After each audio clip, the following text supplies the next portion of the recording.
नमस्कार दोस्तों, स्वागत है आपका लर्न हिस्ट्री यूट्यूब चैनल पे। और पब्लिक एडमिनिस्ट्रेशन के क्वेश्चन अपने चल रहे थे। आई थिंक 1250 अपने क्वेश्चन हमने कंप्लीट कर लिए थे। दो वीडियोस और आएंगी पब्लिक एडमिनिस्ट्रेशन की, ठीक है। उसके बाद हम देखेंगे इंटरनेशनल रिलेशन या इंडियन फॉरेन पॉलिसी पे क्वेश्चन आपके आने स्टार्ट हो जाएंगे, ठीक है। इसके अलावा कोई भी आपकी दिक्कत परेशानी समस्या है तो आप जो टेलीग्राम चैनल है वो ज्वाइन कर सकते हैं, क्योंकि टेलीग्राम चैनल पे इन क्लासेस की जो पीडीएफ और इसके अलावा जो क्विज है वो अदर एक्टिविटीज़ भी आपकी टेलीग्राम चैनल पे चलती रहती हैं। जो डिस्क्रिप्शन बॉक्स में उसका लिंक है वो आपको मिल जाएगा, ठीक है। तो स्टार्ट करते हैं अपनी आज इस वीडियो को। तो इसमें पहला क्वेश्चन है कि जो आपके थिंकर थे जोसियस स्टाम्प, कि इसके द्वारा जो, एक मिनट, कि इनके द्वारा समझी गई लोक प्रशासन पब्लिक एडमिनिस्ट्रेशन के बारे में निम्नलिखित में से कौन सा सत्य नहीं है। नोट ट्रू पूछ रहा है इसमें, ठीक है। तो एक्सटर्नल फाइनेंशियल कंट्रोल ये ठीक है, govern by principle of यूनिफॉर्मिलिटी with rules ये भी ठीक है, पब्लिक रिस्पॉन्सिबिलिटी ये भी ठीक है, ये नहीं है। Presence of efficiency with motivation for public welfare, D इसका सही आंसर आएगा, ठीक है। नेक्स्ट, आज क्या करेंगे, आज एक जो आपकी यूनिट 9 है पब्लिक एडमिनिस्ट्रेशन, उसमें इकोलॉजिकल थ्योरी है, इकोलॉजिकल अप्रोच है, ठीक है। किसकी है? FW रिग्स की। ये क्वेश्चन करवा के कंप्लीट, इसके बारे में मैं आपको सारा बताऊंगा, ठीक है। इस अप्रोच के बारे में जो इकोलॉजिकल अप्रोच है इसके बारे में आज हम डिस्कस करेंगे। इसके रिगार्डिंग कोई भी क्वेश्चन आएगा वो आपका हो जाएगा। हर वीडियो में एक एक अप्रोच हम कंप्लीट करते चलेंगे, पहले हम क्वेश्चन कंप्लीट कर लेते हैं, ठीक है। इसे पूछ रहा है political economy approach developed by, तो ये सीधा आएगा एडम स्मिथ। और पॉलिटिकल इकोनॉमी को ये जो दी थी एडम स्मिथ ने पॉलिटिकल इकोनॉमी, इसको क्रिटिसाइज किसने किया था? मार्क्स ने, ठीक है। इसलिए मार्क्स ने लिखी थी क्रिटिक ऑफ पॉलिटिकल इकोनॉमी, ठीक है। और इसी को बढ़ाते हुए उन्होंने लिखी थी दास कैपिटल, ठीक है। सारी चीजें यहां से स्टार्ट होती है कि पॉलिटिकल इकोनॉमी आपके एडम स्मिथ ने दी थी, उसको क्रिटिसाइज करते मार्क्स ने लिखी थी क्रिटिक ऑफ पॉलिटिकल इकोनॉमी, और उसको एक्सटेंड करते हुए उन्होंने लिखी थी दास कैपिटल। तो इसका बी आंसर आएगा। Next, which of the following rule can not help bureaucrats, can not पूछ रहा है, to cope up with the present day social problems, तो इसका आएगा आपका इकोनॉमिक मैनेजर, सी से आंसर आएगा इसका। नेक्स्ट, इसमें पूछ रहे हैं विच of the following is correct about Woodrow Wilson father of public administration, concept कौन सा है? तो इसका जो सही आंसर आएगा आपका detailed and systematic execution of public law, D सही आंसर आएगा इसका, ठीक है।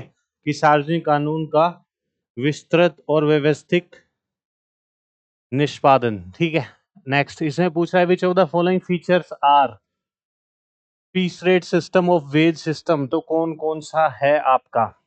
Observation and analysis of work through time study set of standard, ये अपना ठीक है। और क्या आएगा इसमें? आपका आएगा differential rate of peace work, ये भी ठीक है। Preferable work method with consideration raw material, ये गलत है। तो तीन जहां है वो एलिमिनेट कर दो आप। तो इसका जो सही आंसर क्या आएगा? डी से ही निकल के आएगा। नेक्स्ट, अच्छा, इसमें पूछ रहा है आपका ए rough practical method of measuring usual based on the past. अच्छा, किसी चीज का आकलन करने या मापने का एक मोटा व्यावसायिक तरीका है जो आमतौर पर सटीक की बजाय पीछे अनुभव पर आधारित है। तो क्या है? रूल ऑफ थंब, ठीक है। क्योंकि इसमें पूछा रफ प्रैक्टिकल मेथड, ठीक है, रूल ऑफ थंब आएगा इसका। नेक्स्ट, इसमें पूछ रहा है a plan of payment to encourage workman to put for their best efforts. अच्छा, तो इसमें क्या पूछ रहा है? काम करने वालों को अपना श्रेष्ठ प्रयास करने के लिए प्रोत्साहित करने, और उच्च प्रदर्शन करवाने वाले को बने रहने, और कम प्रदर्शन करने वाले को छोड़ने के लिए प्रोत्साहित करने के लिए भुगतान की कौन सी योजना है? तो इसका आएगा डिफरेंशियल पीस वर्क प्लान, की जो वर्क प्लान है उसको पीसेस में डिस्ट्रीब्यूट करना पड़ेगा, बी आएगा इसका answer. Next, which of the following has note, note पूछ रहा है इसमें, ठीक है। चैपमैन और आपका क्या है ये क्लीवलैंड के अबाउट पब्लिक एडमिनिस्ट्रेशन कौन सा नहीं है? Future administration nothing to know about political economy, ये थोड़ी हो सकता है, यही है, ये आएगा। ठीक है, ये नहीं है। Next, which of the following is not advocated by new public administration, कि जो आपका न्यू पब्लिक एडमिनिस्ट्रेशन है उसमें से किसकी वकालत नहीं करता है? तो बिहेवियरलिज्म, सीधा सा है, ये आएगा इसका आंसर। नेक्स्ट, इसमें आपसे पूछ रहा है कि यह कार्यक्रमों की वैधानिक प्राधिकरण को समाप्त करने व प्रावधान करने स्वनिर्भर सरकारी कार्यक्रमों की अवधारणा को प्रेरित है, इसका मतलब है तो सनसेट डेलीगेशन भी सही आंसर आएगा इसका। ठीक है, नेक्स्ट, इसमें आपसे पूछ रहा है consider the following aspect of organisation, organisation के बारे में पूछ रहा है कि integration of several parts into orderly, ठीक है, geographical dispersion of model organisation, ये अपना ठीक है, enormous growth in size personal और पब्लिक एडमिनिस्ट्रेशन, ये ठीक है। तो दो तीन, तो इसका जो सही आंसर क्या आएगा, बी से ही निकल के आएगा। ठीक है, नेक्स्ट, अच्छा, match the following line agency, तो लाइन एजेंसी का सीधा सा आएगा अपना फंक्शन डायरेक्टली कंट्रीब्यूटिंग गोल अचीवमेंट। ठीक है, तो डी, ये तो हमें काट देना है। ठीक है, बी क्या है, पर्सनल स्टाफ, तो पर्सनल स्टाफ में maintaining diary of different engagements of line officials, तो अपना क्या आंसर आएगा, अपना ए सही निकल के आ गया। ठीक है, और सी का क्या आ जाएगा, वन डेटा कलेक्शन, बाकी इसका बी आ जाएगा। नेक्स्ट, अच्छा, इसमें बोल रहा है कि जो hierarchy brings rigidity and effects human relation in administration, सही बात है। ठीक है, hierarchy is build in device achieve person in the organisation, ये भी ठीक है, लेकिन ये इसका करेक्ट एक्सप्लेनेशन नहीं है। ठीक है, तो इसलिए वो स्टेटमेंट क्या होगी आपकी, बी सही होगी कि दोनों सही है, लेकिन ये इसका करेक्ट एक्सप्लेनेशन नहीं होगा। ठीक है, नेक्स्ट, इसमें पूछा है narrowing the span of control has undesirable effect of hampering communication by decreasing number of organization level, ये अपना गलत है। span of control determines permutation and combination relation, ये अपना ठीक है, तो ए अपना गलत हो गया, आर अपना ठीक हो गया। नेक्स्ट, इसे पूछ रहा है कि डेलीगेशन जो है उसमें क्या है, बाधा डालता है, कि कौन कौन सी है? पुअर कैलिबर ऑफ स्टाफ, ये बिल्कुल सही बात है, तो ये ठीक आएगा कि कैलिबर का जो स्टाफ में, ठीक है। ऑर्गेनाइजेशन पॉलिसी, ये नहीं आएगा। हायरार्की ऑफ हर ऑर्गेनाइजेशन में होती है, यदि ये आपका जो हिंडर ऑफ डेलीगेशन करेगा तो ऐसा तो होगा नहीं। और पर्सनैलिटी ऑफ डेलीगेशन, बिल्कुल सही बात है, तो एक और चार इसका बी से आंसर आएगा इसका। ठीक है, next, which of the following reflect supervision, अच्छा, क्या चीज है जो reflect, watching work of subordinate, बात सही है कि जो सुपरविजन में ऐसा है कि जो सबऑर्डिनेट जो काम कर रहे हैं उसको देखना। Ensuring proper and efficient performance, ये भी ठीक है। Guiding subordinate for efficient performance, ये भी अपना ठीक है। फाइंडिंग फॉल्ट्स, ये नहीं होगा, तो 1 2 3 बी से आंसर आएगा इसका। ठीक है, नेक्स्ट, इसमें पूछा है which of the following does not relate to inspection, कि जहां वर्क प्लेस होता है वहां पे इंस्पेक्शन ऑफ एडमिनिस्ट्रेशन का कौन सा नहीं है? कि inspection of some kind of has been integral part of administration, ये है। Inspection, work and investigation mostly go together, ठीक है। The purpose of inspection is to acquire knowledge, ये नहीं है अपना, सी सही आंसर आएगा इसका। ठीक है, नेक्स्ट, मैच द फॉलोइंग, ठीक है। Theory of rationality maximising solution, ठीक है, तो एक अपना ठीक है, तो इनको एलिमिनेट कर दो। ठीक है, और क्या आएगा, साइंस ऑफ मॉडलिंग थ्रू, ये अपना गलत हो गया।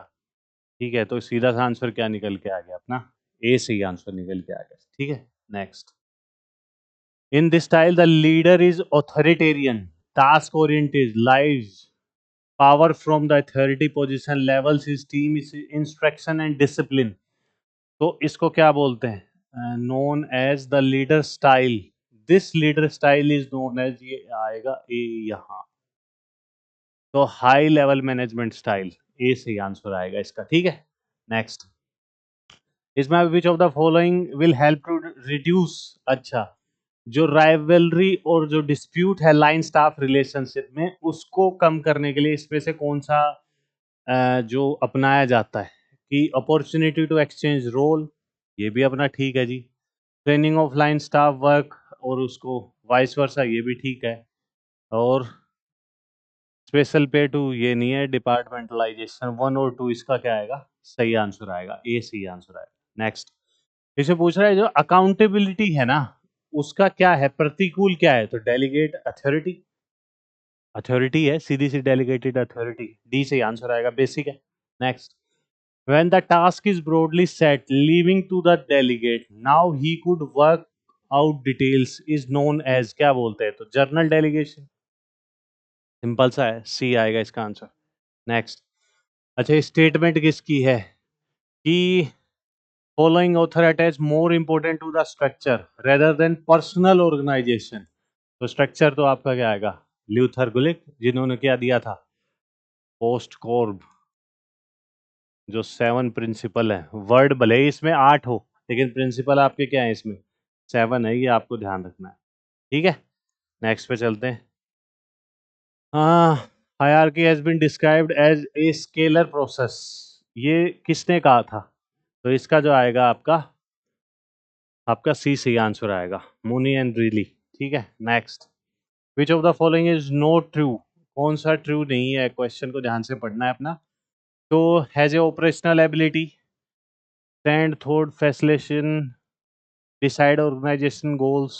अच्छा, it is an operational low stand, इसका आंसर आएगा ये नहीं है, बी सी आंसर आएगा। ठीक है, नेक्स्ट, इसमें पूछ रहा है भी जो नोट इंडिकेटिव ऑफ कोऑर्डिनेशन, नहीं पूछ रहा है। Collective action of one person with others, cooperation, teamwork among the employees, interrelating various part of the work, integration of several parts, collective action of one person with others, not indicative coordination, collective action of one person with others, ये आएगा। Next, इसमें which of the following principle is directly concerned preventing overlap, conflict and fringe? तो इसका यही है कि जो organisation है उसमें कॉन्फ्लिक्ट और फ्रिक्शन को खत्म करने के लिए सीधा क्या है? कोऑर्डिनेशन, सी से आंसर आएगा। नेक्स्ट, इसमें पूछा है multiplicity of command of phenomena emerge after, अच्छा आदेश की बहुलता का गठन इसके बाद हुआ था, तो आई थिंक इंडियन इंडिपेंडेंस। ठीक है, A. Next, which of the following situation does need coordination? निम्नलिखित किस स्थिति में जो कोऑर्डिनेशन की आवश्यकता उत्पन्न होती है? तो कौन कौन से हैं भाई इसमें? इसमें है overlap of efforts, duplication of efforts, neglect, personal interest, तो ये तो होगा नहीं, तो 3 हमें क्या कर देना है? तो इसका जो आंसर क्या निकल के आ जाएगा? बी सी आंसर निकल के आएगा। नेक्स्ट, इसमें पूछ रहा है इन द लाइन रिलेशनशिप, ठीक है, जो फॉर्मल ऑर्गेनाइजेशन जो हमने उसके जो टाइप्स पढ़े थे उसमें भी आता है। ठीक है, लाइन स्टाफ, फंक्शनल, प्रोजेक्ट। ठीक है, तो authority travel directly from top to bottom, operating level along the chain, this chain is known as scalar chain, ये सही आंसर आएगा इसका। ठीक है, single scalar chain. The junior runs to the senior, अच्छा at a slightest doubts for the boss is unpredictable, तो इसको ये किस चीज का उदाहरण है? तो इसका जो सही आंसर आएगा वो आएगा एटीट्यूड पिटफॉल। ठीक है, B. Next, according to classical school, classical school के according the science of public administration किस पे बेस करता है? तो absence of ethical normative values, presence of, ये तो नहीं है, codified principle and techniques, presence of scientific principle, method of universal application, ये आएगा। मेन है आपका यूनिवर्सल एप्लीकेबल है। ठीक है, सी सी आंसर आएगा। Next, statement where ever many men are working together, अच्छा the best result are secured are do division of labour among them, तो ये किसका आएगा कि जहां भी कई आदमी एक साथ काम कर रहे हैं और जो सबसे अच्छे परिणाम तब सुरक्षित होते हैं जब उनके बीच में श्रम का विभाजन, जो लेबर है वो डिवाइड होती है। तो ये स्टेटमेंट किसकी है? ये आपकी ल्यूथर गुलिक की है। ठीक है, ए सही आंसर आएगा। नेक्स्ट, अब इसमें आपसे पूछ रहा है कि निम्नलिखित किसने कहा था कि कई लोगों की भागीदारी के कारण जो लीडरशिप है ना, और क्या है, अधिकार है, वो एक बहुवचन के तौर पे है। तो ये किसने कहा था? ये कहा था मैरी पार्कर फॉलेट ने। ठीक है, और डिवीजन ऑफ लेबर के बारे में जो प्रोडक्टिविटी वो बढ़ के आती है, वो किसने कहा था? आपका ल्यूथर गुलिग ने कहा था। ठीक है, अब इसमें दोबारा स्टेटमेंट है, इसमें पूछ रहा है कि स्टाफ फंक्शन में लगा प्रत्येक कर्मचारी अपने सह कर्मचारी के लिए काम बनाता है। तो इस घटना का वर्णन किसने कहा था? तो ये पार्किंसन।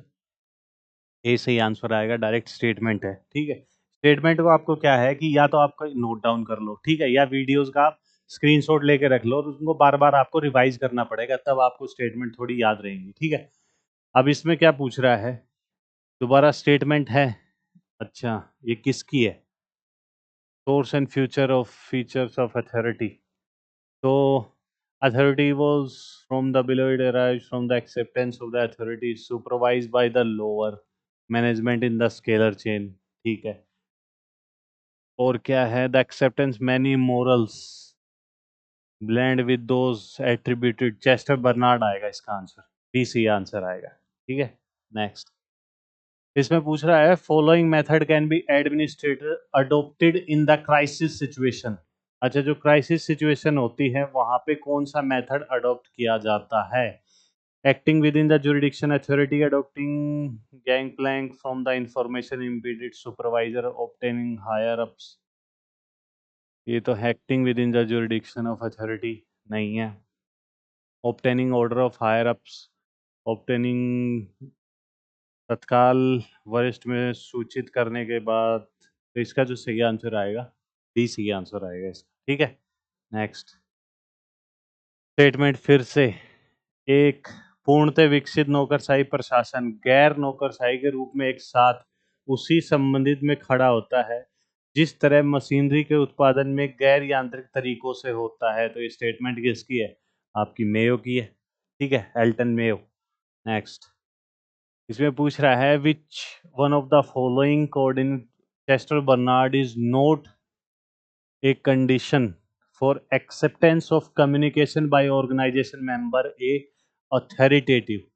तो कौन सी स्टेटमेंट है? Non coordination, inconsistency with personal organization, non conflict with personal interest, mental and physical ability।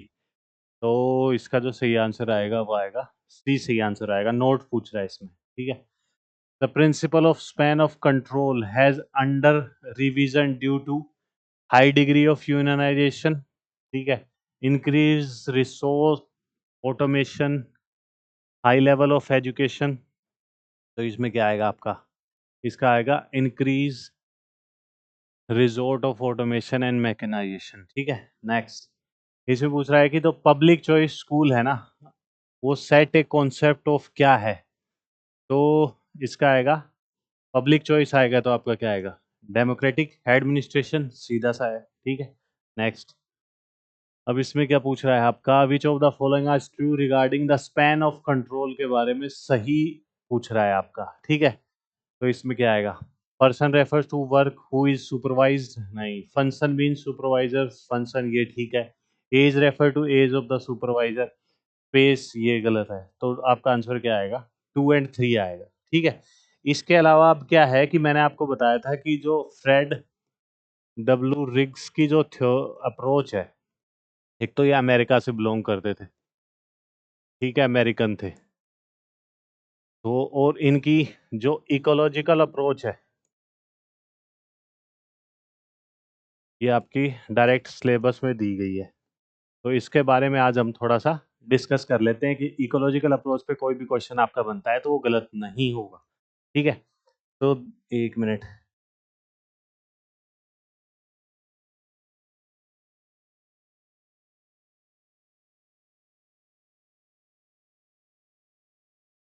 यहाँ देख लेते हैं अपना।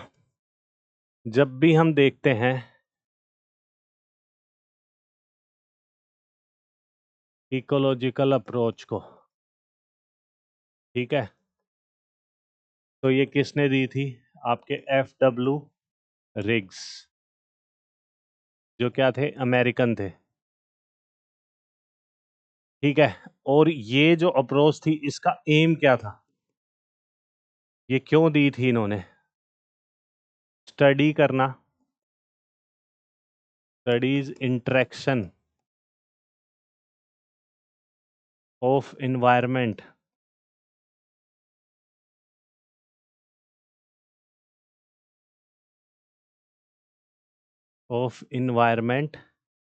एंड पब्लिक एडमिनिस्ट्रेशन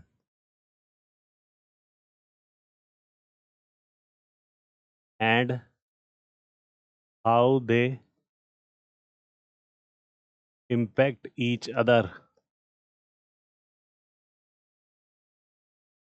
ये जो इकोलॉजिकल थ्योरी FW रिग्स ने दी थी आपकी, उसमें बेसिकली ये स्टडी करना था कि जो इंटरेक्शन है इन्वायरमेंट और पब्लिक एडमिनिस्ट्रेशन में, वो देखना, और ये एक दूसरे को कैसे इम्पैक्ट करते हैं।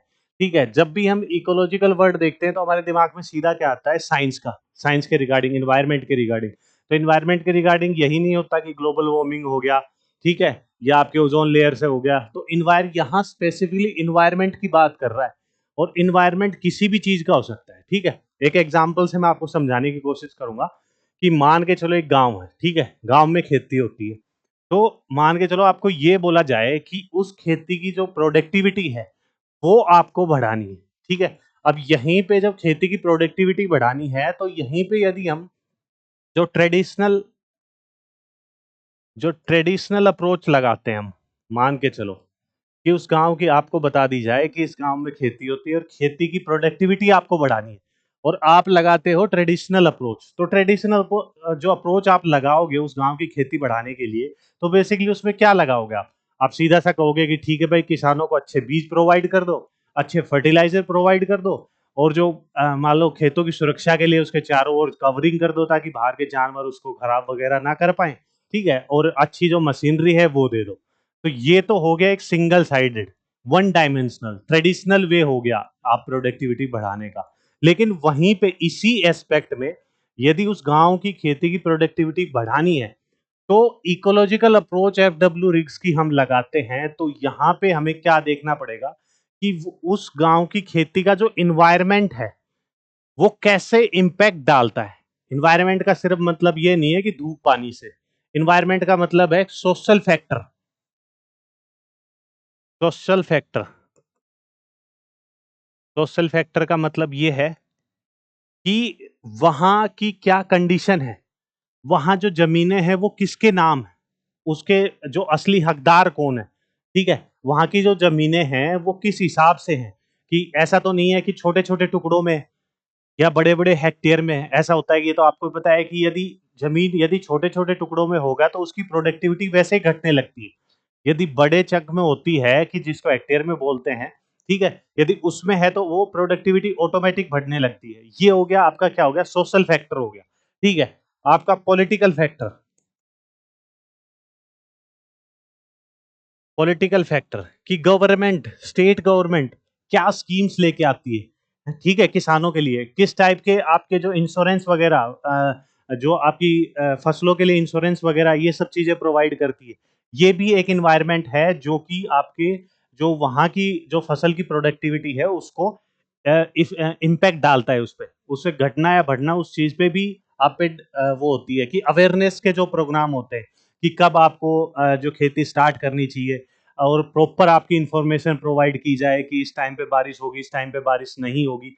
तो ये सब प्रोग्राम आपके किस में आते हैं? पॉलिटिकल फैक्टर में आते हैं। उस गांव का जहाँ पे जिस स्टेट में या जिस नेशन में वो पड़ता है, तो उस गवर्नमेंट की रिस्पॉन्सिबिलिटी है कि हर एक छोटी से छोटी इंफॉर्मेशन किसान को, उस गांव के किसान को प्रोवाइड की जाए। ठीक है, और क्या आएगा? सोशल फैक्टर हो गया, पॉलिटिकल फैक्टर हो गया, इकोनॉमिक फैक्टर हो गया। इकोनॉमिक फैक्टर हो गया, इसमें इकोनॉमिक फैक्टर में मान के चलो कि भाई जो किसान है उसकी इकोनॉमिक कंडीशन कैसी है। ठीक है, किस हिसाब का वो फर्टिलाइजर परचेज कर सकता है, किस किस हिसाब का वो जो बीज है वो परचेज कर सकता है, पेस्टिसाइड्स, हर्बिसाइड्स, ये बहुत से सारे जो कलेक्टिव इवेंट्स होते हैं। सोशल फैक्टर हो गया, पॉलिटिकल फैक्टर हो गया, इकोनॉमिक फैक्टर हो गया, पर्सनल फैक्टर हो गया। तो ये सब मिलके एक इन्वायरमेंट क्रिएट करते हैं, जिससे उस गांव की क्या होती है, जो प्रोडक्टिविटी है उस खेती की, उसमें उतार या चढ़ाव आता है। कि यदि ये सभी फैक्टर आपके एकदम अलाइन है, एक साथ चलते हैं परफेक्ट वे में, तो प्रोडक्टिविटी आपको बढ़ती नजर आएगी। ठीक है, तो यहाँ पे आप ट्रेडिशनल और जो रिग्स की जो इकोलॉजिकल अप्रोच है, जिसमें इन्वायरमेंटल कंडीशन देखी जाती है। एक एग्जांपल से और देख लेते हैं कि यदि मान के चलो आपको पढ़ने के लिए बोला जाए, सिंपल, कि आपको छत पे बैठ के पढ़ना है 1 घंटे, लाइब्रेरी बैठ के पढ़ना है, और बस या ट्रेन में बैठ के पढ़ना है, तो तीनों कंडीशन में जो आपकी प्रोडक्टिविटी है वो अलग अलग आएगी। ठीक है, क्यों? क्योंकि जो एक्सटर्नल इन्वायरमेंट है आपका, वो आप पे इंपैक्ट डाल रहा है। ठीक है, तो ऐसे आप जो इन्वायरमेंट है उसका, सिर्फ आपको इन्वायरमेंट ग्लोबल वार्मिंग इससे रिलेट नहीं करना है। इससे आपको रिलेट करना है कि जो आपके चारों ओर जिस भी कंडीशन के बारे में हम बात कर रहे हैं, उसके चारों ओर जो इन्वायरमेंट है वो किस हिसाब से उस कंडीशन को इंपैक्ट डाल रहा है। ठीक है, तो ऐसे इसको रिलेट करके देखना है आपको। तो ये तो एम हो गया आपका। ठीक है, अब देखते हैं इनके वर्क। ठीक है, अब एफ डब्ल्यू रिग्स के वर्क है।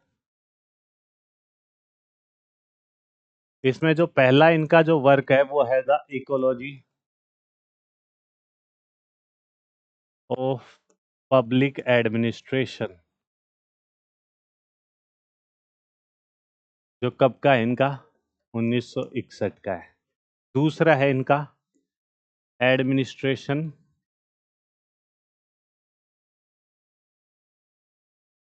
In developing countries, administration the theory of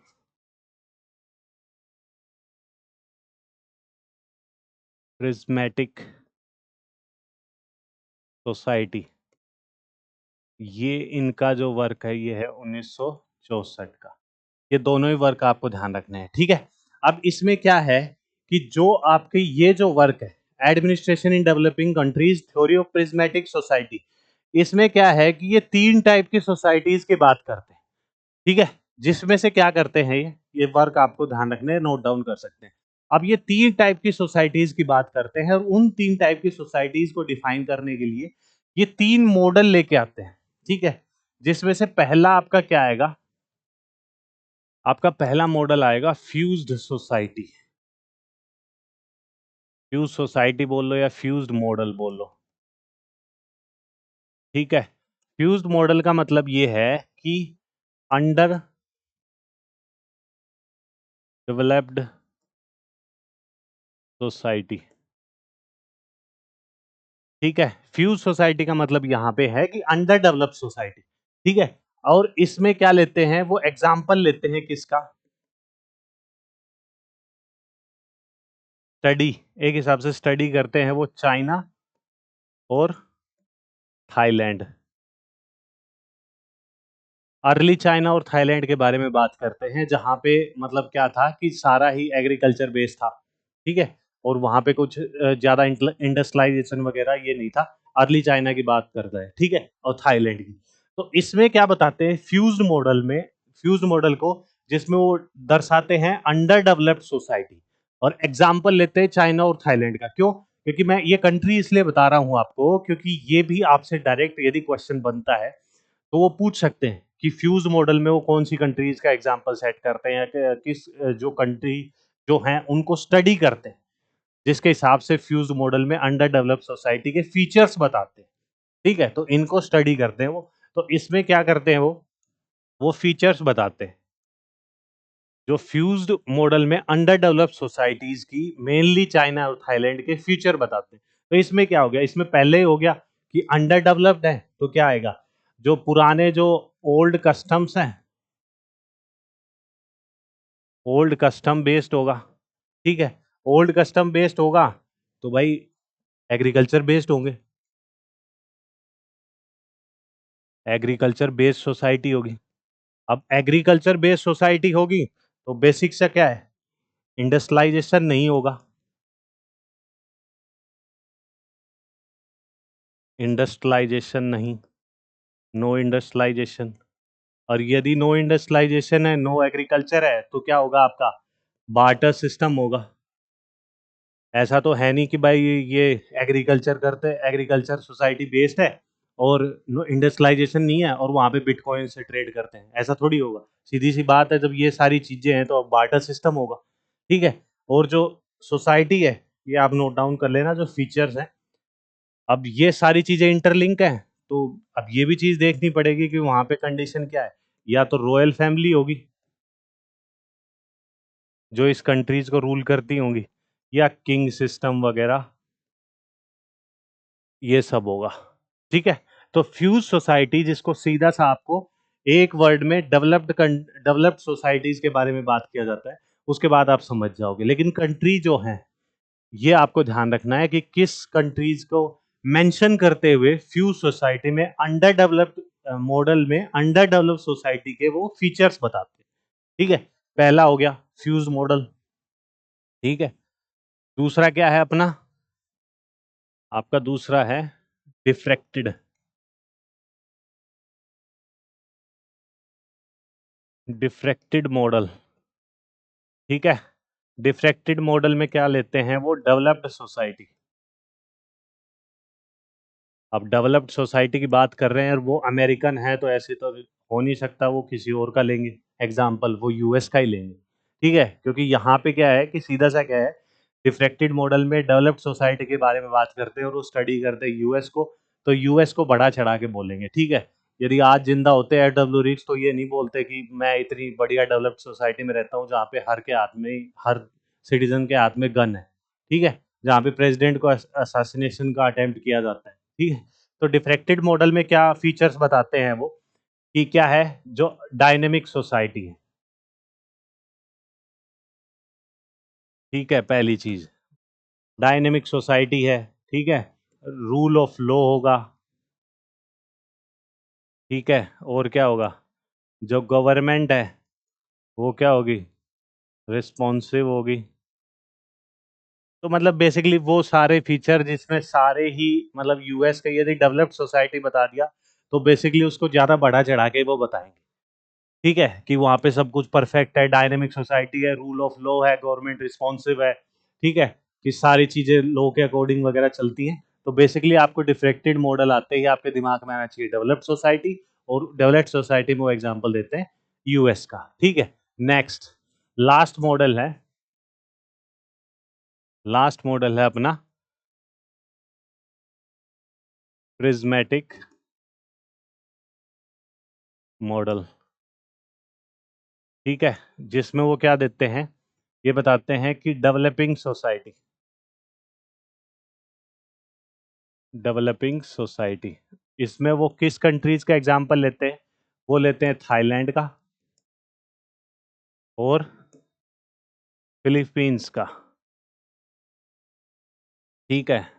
Thailand का लेते हैं 1956, 1900 आई थिंक 57, नहीं 57 58 का, 1957 58 के एग्जाम्पल लेते हैं थाईलैंड की उस टाइप की कंडीशन। और क्या है? फिलीपींस की। क्यों? क्योंकि ये डेवलपिंग क्या थी, सोसाइटीज थी, डेवलप हो रही थी। अंडर डेवलप में वो चाइना का एग्जांपल लेते हैं, चाइना थाईलैंड, अर्ली थाईलैंड का।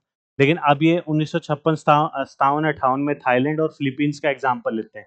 ये कंट्री आपको याद रखनी है। ठीक है। प्रिज्मेटिक सोसाइटी में फीचर क्या बताते हैं भाई?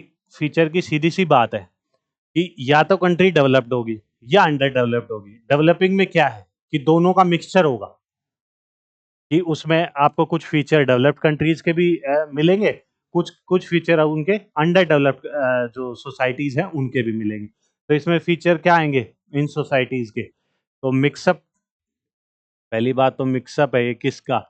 जो डिफ्रेक्टेड मॉडल हो गया और फ्यूज्ड मॉडल हो गया। अभी मैंने आपको बताया था कि दोनों का मिक्सअप ही मिलेगा ये। ठीक है। और क्या आएगा? डोमिनेशन। लेकिन यहाँ पे यदि दोनों का मिक्सअप है, तो इन दोनों में से किसका डोमिनेशन होगा? तो फ्यूज्ड, फ्यूज्ड मॉडल का ज्यादा क्या होगा? डोमिनेशन होगा। ठीक है। और यहाँ पे जो मॉडल होगा, जिस हिसाब का जो ट्रेड वगैरह होता है, वो क्या होगा? हम्म, बाजार कैंटीन मॉडल। बाजार कैंटीन मॉडल, जो कि क्या है, यदि इस मॉडल को हम स्टडी करते हैं तो इसमें क्या होता है कि दोनों ही फीचर पाए जाते हैं। ठीक है, मान लो इसमें वो एग्रीकल्चर का जो ओल्ड ट्रेड का है, ठीक है, कस्टम बेस्ड है, तो उस टाइप का भी आपको मिलता है। और जो अभी जो कैपिटलिज्म है, जो फ्री मार्केट इकोनॉमी की बात करता है, वो किस में बात करता है, वो आपके जो डिफ्रेक्टेड मॉडल है, यूएस में कैपिटलिज्म है, तो डिफ्रेक्टेड मॉडल मॉडल में वो बात करेगा कि जो इकोनॉमी है वो सारी मार्केट बेस्ड है। ठीक है, लेकिन जो आपका सीधा वो है जो फ्यूज्ड मॉडल है, उसमें वो क्या वो बात करेगा कि इकोनॉमी सारी किसके हिसाब से चलती है, जो किंग या रॉयल फैमिली जिस हिसाब से रूल करते हैं, जिस हिसाब से बताएंगे उस हिसाब से इकोनॉमी चलेगी। ठीक है, बार्टर सिस्टम पे चलेगी। लेकिन यहाँ पे क्या है, जो आपका बाजार कैंटीन मॉडल पे चलती है, बेसिकली ये मिक्सअप मॉडल है, जिसमें आपका एग्रीकल्चर वगैरह बार्टर सिस्टम का भी चलता रहता है, और उसमें साथ साथ आपका क्या होगा, जो मार्केट इकोनॉमी है, जो आपके मार्केट इकोनॉमी मार्केट बेस्ड होती है, तो दोनों ही मॉडल का क्या है, मिक्सअप है। तो ये आपको ध्यान रखना है। ठीक है, तो तीनों ही सोसाइटी मैंने आपको बता दी है कि इसमें जो एफ डब्ल्यू रिक्स में प्रिज्मेटिक सोसाइटीज में तीन टाइप की सोसाइटी, तीन मॉडल से वो डिफाइन करते हैं अपना। ठीक है, तो पहला क्या हो गया, फ्यूज्ड हो गया, दूसरा क्या हो गया, डिफ्रेक्टेड हो गया। फ्यूज्ड में एक एक सिंपल सा आपको इतना याद रखना है कि फ्यूज मॉडल नाम याद आते ही आपके दिमाग में आनी चाहिए एक चीज, कि under develop society. Under develop society है तो कौन कौन से एग्जांपल होंगे, चाइना, थाईलैंड। ठीक है, अर्ली चाइना थाईलैंड की बात करेगा इसमें। ठीक है, तो फिर आएगा डिफ्रेक्टेड, डिफ्रेक्टेड में आएगा डेवलप्ड कंट्रीज।